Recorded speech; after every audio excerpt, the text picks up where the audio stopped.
இந்த உயிர் சக்தி அப்படிங்கிறதுல எதை வேணாலும் செஞ்சிட முடியும். நமக்கு இந்த இடி எழுப்புறது, மின்னல் வர்றது.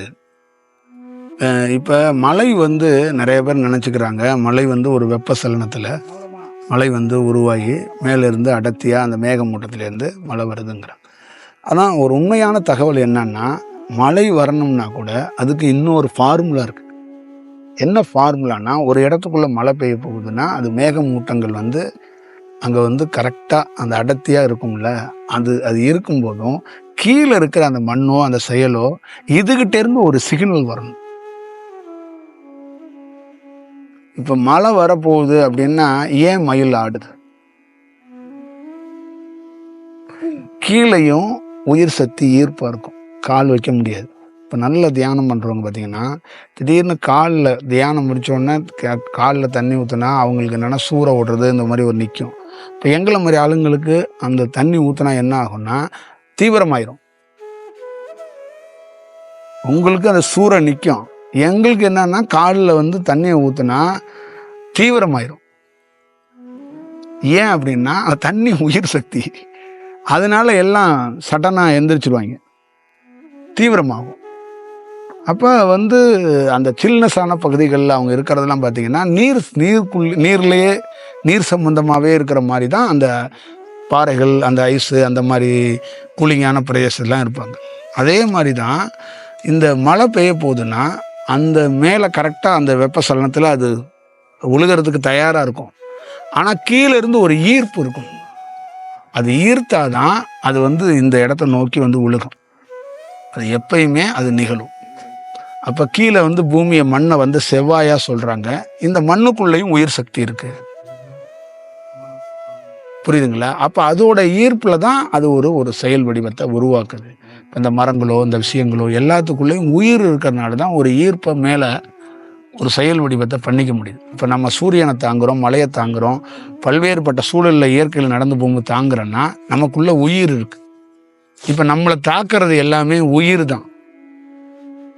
அப்போ ஒரு உயிர் சக்தியால் எல்லா செயலையும் செஞ்சுக்க முடியும். உருவம் இருக்கும், உருவம் இல்லாமல் கூட இருக்கும். அப்போ அந்த ரிஷிகள், சப்த ரிஷிகள் 7 பேர்னு சொல்கிறது, அவங்களோட எல்லாருமே உயிர் சக்தியாக தான் இருப்பாங்க. அவங்களுடைய மெயின் ஜங்ஷன் எங்கே அப்படின்னு கேட்டிங்கன்னா ரிஷிகேஷ் தான். இந்த இமாச்சல் அந்த ரிஷிகேஷில் தான் அவங்களோட இருப்பிடம் அப்படிங்கிறதுக்கு ரிஷிகேஷ்.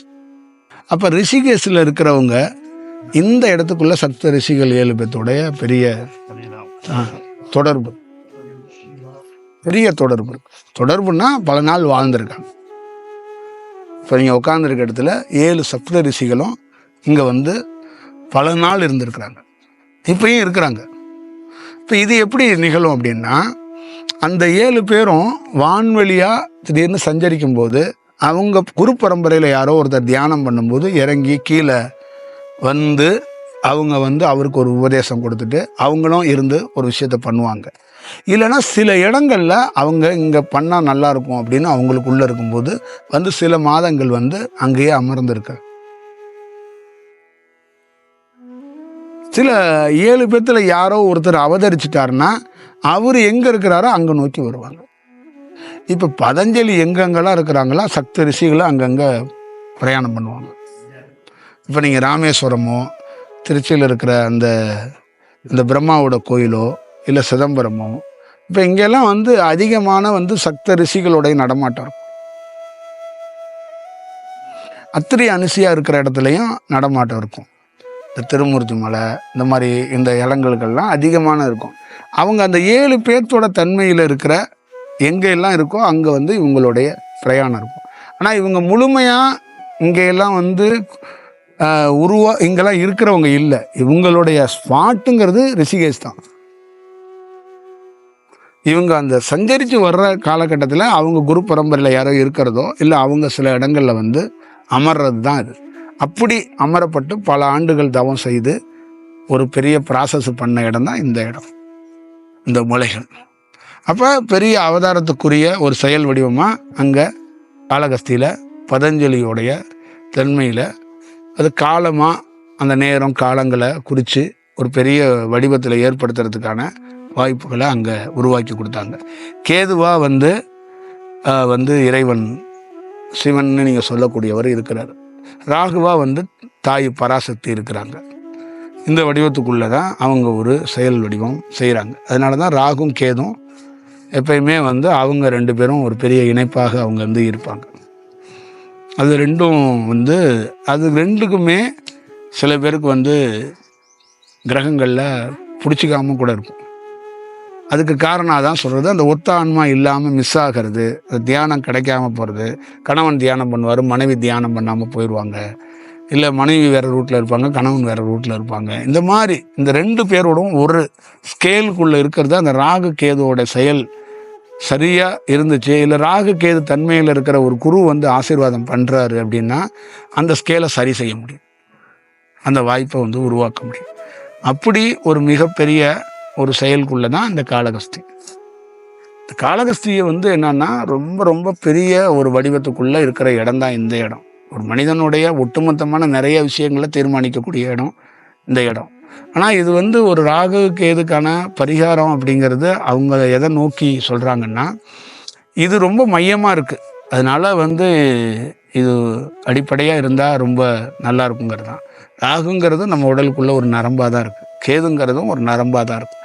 இந்த 2 நரம்பு மண்டலங்களும் ஒரு சரியாக இருக்க பட்சத்தில் நமக்கு அந்த காற்றாக இருக்கக்கூடிய அந்த மிகப்பெரிய செயல் வடிவத்தினால அது இணையறதுக்கோ அந்த வாழ்க்கையை சுகமாக பார்த்துக்கிறதுக்கு ஒரு வாய்ப்பு இருக்கும். அதுதான் இந்த இடத்துக்குள்ளே இருக்கிற மிகப்பெரிய விஷயம். அதனால தான் இந்த காளகஸ்திக்குள்ளே ஒரு பெரிய வடிவத்தை மாறும்போது சூட்சமங்களில் இப்போ லைவில் கம்மியாக இருக்குது. அதனால் சூட்சமங்களில் பெரிய தியானத்தை பண்ண முன்னாடி இருந்து அவங்க அத்தனை பேரும் அடிக்கடி இங்கே வந்துட்டு போகிற இடம் தான் அந்த இடம். இப்போ இங்கே தியானம் பண்ணுறவங்க அதிகமாக வர்றது இல்லை. ஏன்னா அவங்க இது பரிகார ஸ்தலம்னாவே நீங்கள் பார்த்தீங்கன்னா மோஸ்ட்லி தியானம் பண்ணுறவங்க வரமாட்டாங்க. அது வேறு வடிவத்துக்குள்ளே இருக்குது, அது கோயில் பேட்டர்னில் இருக்குது, நம்ம அங்கே போக வேண்டான்ருவாங்க. ஆனால் அதெல்லாம் கண்டுபிடிச்சி போகணும். கோயில் பேட்டர்னில் தான் இருக்கும். ஒரு கோயிலுக்குள்ளே ஆளே வரமாட்டான். சில கோயிலெலாம் பார்த்தீங்கன்னா கோயிலே அப்படியே விரிச்சோடி கிடக்கும். ஆனால் அந்த கோயிலுக்குள்ளே பார்த்தீங்கன்னா அப்படி ஒரு சக்தி வாய்ந்த செயல் உள்ளே இருக்கும். அது உள்ளே இருக்கிறதுனால தான் யாரையும் வரவிடாமையே அந்த உயிர் சக்தி என்ன பண்ணுன்னா ஈர்த்து உள்ளே வச்சுருக்கோம். அது வந்து ஈர்ப்பு வெளியில் வந்தால் தான் வருவாங்க. இப்போ காளகஸ்தியை பொறுத்தளவுக்கு அந்த உயிர் சக்தி வெளியில் வந்து நிற்கிது. அதனால தான் சாதாரண மக்கள் வந்து வணங்க வர்றாங்க. புரியுதுங்களா? அந்த உயிர் சக்தி உள்ளே போயிடுச்சுங்களேன், இங்கே யாரும் அதிகமாக வரமாட்டாங்க.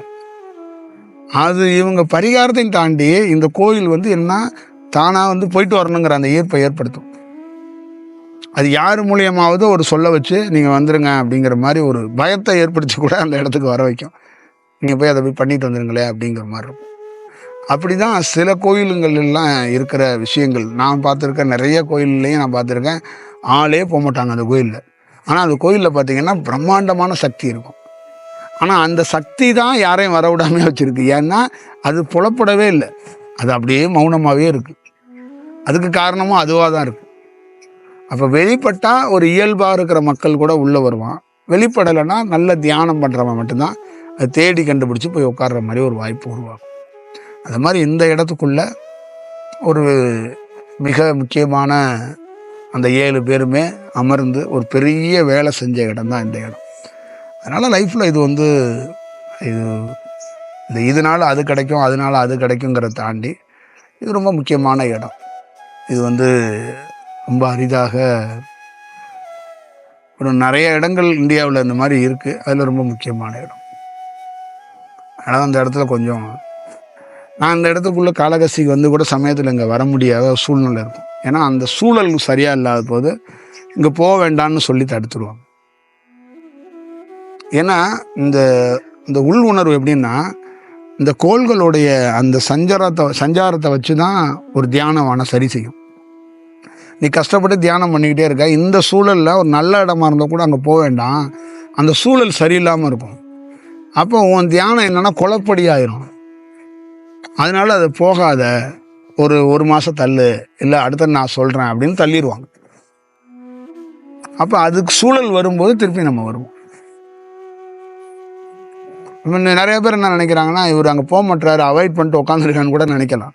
காலையில் நம்ம வந்து இங்கே வர்றதுக்கான வாய்ப்புகள் இல்லை. ஆனால் இந்த இடத்துக்குள்ளே போயாகணும் அப்படிங்கிறது காலையில் ஒரு 8:30க்கு மேலே தான் நமக்கு வந்து அது ஒரு ஒரு இந்த இடத்துக்குள்ளேருந்து ஒரு விஷயம் வரும்போது நம்ம வர வேண்டிய ஒரு சூழல் உருவாகும். அப்போ நம்ம எதுக்கு காத்துக்கிட்டு இருக்கோம்னா, இந்த இடத்துலேருந்து ஒரு அனுமதி வரணும். அப்போ தான் நம்ம வந்து உள்ளே போகிறதுக்கு அப்போ தான் என்ன ஆகும்னா, நானும் இந்த தியானமும் பாதிக்கப்பட மாட்டோம். அதுதான் ரொம்ப முக்கியம். ஏன்னா இது அலைவரிசை தான். அந்த அந்த கோள்களுடைய அலைவரிசையை வச்சு தான் எதா இருந்தாலும் நம்ம வந்து ஒரு ஒரு டிசைடிங்குள்ளே போக முடியும். இது பொத்தாம் பொதுவாக எல்லாம் வந்துட்டாங்க, பக்தர்கள் வந்துட்டாங்க, வாங்க போவோம் வருவோம் அப்படிங்கிறது கிடையாது. இப்போ ஆரம்ப காலகட்டத்தில் இருக்கிறவங்க இந்த இடத்துக்குள்ளே இருக்கிறது அந்த அலைவரிசை வேறு தன்மையில் இருக்கும். அதனால் அவங்க உள்ளே போகிறதோ வெளியில் வர்றதோ அவங்களுக்கு எந்த பாதிப்புகளும் இருக்காது. அவங்க ஆரம்ப நிலைக்குள்ளே இருக்கிறதுனால அவங்க இந்த இடத்தையெல்லாம் பார்த்தே தீரணும், உள்ளே வந்து டச் பண்ணி ஆகணும். அதனால் சில விஷயங்கள் இருக்கும். கொஞ்சம் வேறு மாதிரி பொசிஷனில் இருக்கும்போது நம்ம போக முடியாத ஒரு சூழல் இருக்கும். அதுதான் விஷயம். அதனால் இதை நீங்கள் பார்த்துக்கங்க.